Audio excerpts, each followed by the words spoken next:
Hey, what's up everybody? Welcome to the Average Joe Dividends YouTube channel. This video is going to be a complete departure from my other videos, which are centered on investing, primarily stock investing with dividend paying stocks. But you really can't invest unless you have a gap.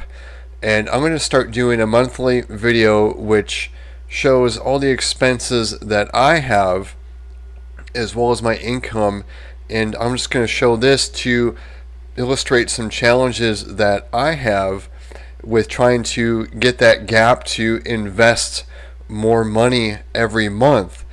And this is just a simple tracking sheet I've got here. This isn't a Google Doc sheet. I will leave a link below, and I think it's really important that you track your expenses. A lot of people will refer to it as a budget, but to me a budget means you create categories and then you set the dollar amount you're going to spend within that category. And of course, nobody can make their budget work. They're always overspending in most categories, and they can't quite get it right. Because expenses they're very lumpy, and it's really hard to predict what's going to happen in the month or what your expenses are going to be. So for me, what I do is I write down every single expense, every penny, and I put it here on the expenses. You can see what these are. I'm not going to go through these one by one, but you can just see here how many transactions I had, and I've created categories, and I'm going to probably tweak those a little bit. I'm not sure if I want to combine the grocery with the restaurant, because the restaurant's pretty small in my budget. I'm not sure if I want to combine those, because I don't want to have too many categories and confuse things. And one of the reasons why I started doing this was a few years ago I was in a podcast called Millionaires Unveiled, and I was prepared for just about every question they asked me. But one thing I didn't know, was very embarrassing, was I didn't have an answer of how much I was spending each month. The only thing I knew was that in most months I had a gap, so I was able to invest with that. So let's just take a look at my expenses here. And June was particularly hard for me because I had some one-times that came up, and with my living situation, I live in a very expensive villa type apartment, and I'm building a home, a very modest average Joe kind of home, and that is to actually lower my living expenses and control them. Because what's happening right now is I'm month to month with my rent, so I got nailed with that. They increased my rent even if I had signed a lease.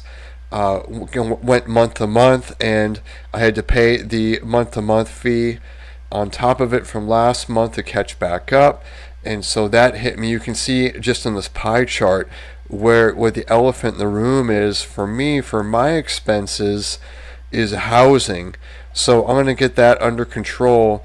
Having this house built, it's going to reduce it's going to go back to what my rent was before going to month, and the raise that I had on it, and I'll have a house as a result.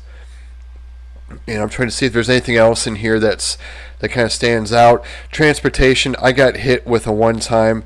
I have 2 cars I have to insure, and we'll see right there in Progressive. So for 6 months I got hit with that, and it really didn't leave me much of a gap. And like I said, I'm trying to tweak this sheet. This is kind of in the early stages. My sheet before, what I was doing is just logging my expenses pretty much, and just doing a quick check against my W-2 income. This is of course after taxes and after 401k and insurance as well. So we can see with the expenses totaled, and then the gap is only $326, but that's okay. It is a gap. Most people in the United States have zero gap, but to me this is cutting it close. I don't like these kind of months. I like to have at least $1,000 gap in there. But how I'm a little bit different is I'm tracking my non-W2 income as well. Even just things that are a few cents, like interest from a small checking and savings account. And if you're familiar with my dividend videos, these are all the dividends I received for the month of June, adding those in there. And also even miscellaneous things. I do online surveys and make a like $10 a week at least on that, and just make a few bucks there. And leave a link below if you want to check out Swag Bucks. I think it's better than whiling your time away on like a social media platform. If you have just a little extra time, you can make a few bucks just at home doing nothing. But every little thing I'm tracking here. Let's see what else. I've got a Vanguard account, and that came over as well. Here's another survey.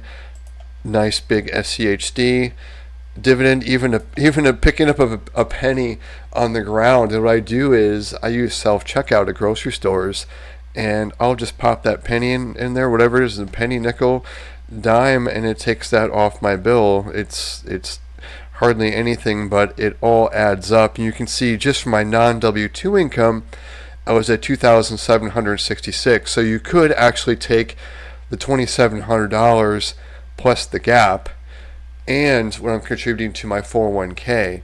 So even though I had a small gap, my goal is to not spend more than what I'm taking home from my W2 income, and that's to have a nice gap. So I'm not sure on the format of these videos, but I just kind of wanted to start doing these because I think a budget or tracking your spending is it's so important, because you have to know what it costs for you to live, and there's no way to calculate when you can retire or become financially independent without knowing this. And I think it takes a good year at least to figure out what you're going to expend. And of course that can change as your life changes as well down the road, but I think it's a really good idea.